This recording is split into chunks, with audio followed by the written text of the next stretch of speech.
Hey guys, তো আজকে আমরা আনবক্সিং করতে চলেছি ওপো A57 এর এ সিরিজের মডেল। আরেকটা কথা আপনাদেরকে জানিয়ে দেবো যে এর দুটো কালারই হয়, একটা গ্লোয়িং গ্রিন এবং আরেকটা গ্লোয়িং ব্ল্যাক। চলো প্রথমে আমরা আনবক্সিং শুরু করি, দেখি ভিতরে কি কি আছে।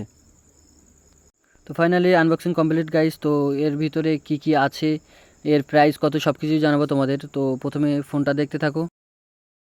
তো বেশ বড়ই লাগছে ফোনটা হাতে, তো হাতে বেশ ভালো ফিটিংও হচ্ছে ফোনটা। তো তার আগে আমরা আরেকটা জিনিস দেখবো যে ফোনের সাথে কি দিয়েছে। তো চলো ফোনের সাথে কি দিয়েছে সেটা দেখাচ্ছে আপনার। তো ফোনের সাথে তিনটে জিনিস দিয়েছে। তো এক হচ্ছে কুইক গাইড, এক হচ্ছে সেফটি গাইড, আর ফোনের যে পিন থাকে সেটা। এবং তার সাথে দিয়েছে ফোনের একটা কভার, যেটা অনেক স্মুথলি এবং ফোনের দিক থেকে অনেক সেফটি। A57-এর চার্জার কোয়ালিটির দিক থেকে বলতে গেলে চলে, এদিক থেকে বেস্ট করেছে। 33 ওয়াটের ফাস্ট চার্জিং দিয়েছে। এটা আপনার 45 মিনিট বা 1 ঘন্টার ভিতরে ফুল চার্জ হয়ে যাবে এবং সঙ্গে থাকছে টাইপ সি কেবল। তো ভাই বাইরে অনেক কিছুই দেখলাম, এবার চলো আমরা ফোনটাকে ওপেন করি এবং ফোনটার ভিতরে দেখি ভিতরে ফ্যাসিলিটিগুলো কী কী দিয়েছে। তো ফাইনালি গাইস ফোনটা ওপেন হয়ে গেছে। তো এবার আমরা ফোনটাকে পুরো চালু করে নেব।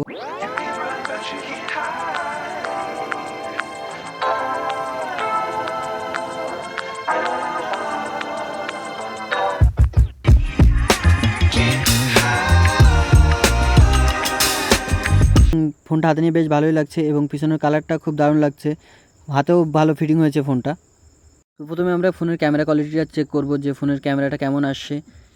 তো এক্ষেত্রে আমি ফোনের ক্যামেরা কোয়ালিটি তো বেশ বলবো না, কিন্তু মোটামুটি ঠিক আছে ফোন চলার ক্ষেত্রে, যে বাজেটের ভেতরে আছে। তো ফোনের ক্যামেরাটা সেক্ষেত্রে ঠিক আছে। তো এবার আমরা ফোনের র্যাম, রোম এবং ফোনের ভার্সন কত আছে তো সেগুলো আপনারা জেনে নেবো। তো চলো। তো এখানে ফোনের ভার্সন আছে 12। তো এখানে জানিয়ে রাখি ফোন মেমোরি আছে 64। তো তার সঙ্গে র্যাম আছে 4 GB এবং আপনি চাইলে 4 GB বাড়াতে পারেন, টোটাল 8 GB হয়ে যাবে। তো তার সঙ্গে থাকছে সাইড ফিঙ্গারপ্রিন্ট, যেটা পাওয়ার বাটনের সঙ্গেই আছে। তো ক্যামেরার কথা বলতে গেলে আপনার ফ্রন্ট ক্যামেরা থাকছে 8 মেগাপিক্সেল এবং ব্যাক ক্যামেরা থাকছে আপনার 13+2। তো এদিক থেকে ক্যামেরার লুকিংটা বেস্ট করেছে। তো ক্যামেরাটা যদি আরেকটু বাড়াতো তার খুব সুন্দর হতো। এবং ফোনটা হাতে ম্যাচিংয়ে হচ্ছে ভালো, খুব বড় না খুব ছোটও না, খুব সুন্দর হাতে ফিটিং হয়েছে ফোনটা। তো ফোনের কথা বলতে গেলে ফোনের লুকিংটা খুব সুন্দর এবং ক্যামেরা কোয়ালিটিটাও একেবারে খারাপও নয়, খুব সুন্দর ক্যামেরা কোয়ালিটি দিচ্ছে এই বাজেটের ভিতরে। তো ক্যামেরা কোয়ালিটিটা আমরা আরেকবার টেস্ট করে নেব এবং ছোট্ট একটা ভিডিও বানিয়েও চেক করে নেব যে ভিডিওটা কেমন আসছে। এখানে সিম এবং মেমোরির কথা বলতে গেলে আপনি ডুয়েল সিম লাগাতে পারবেন এবং সিঙ্গেল একটা মেমোরি লাগাতে পারবেন। এক্ষেত্রে এখানে এই ফোনের ক্ষেত্রে আপনার নিচেই সব কিছু পেয়ে যাচ্ছেন, হেডফোনের জায়গা, মাউস স্পিকারের জায়গা, চার্জিংয়ের জায়গা এবং স্পিকারের জায়গা।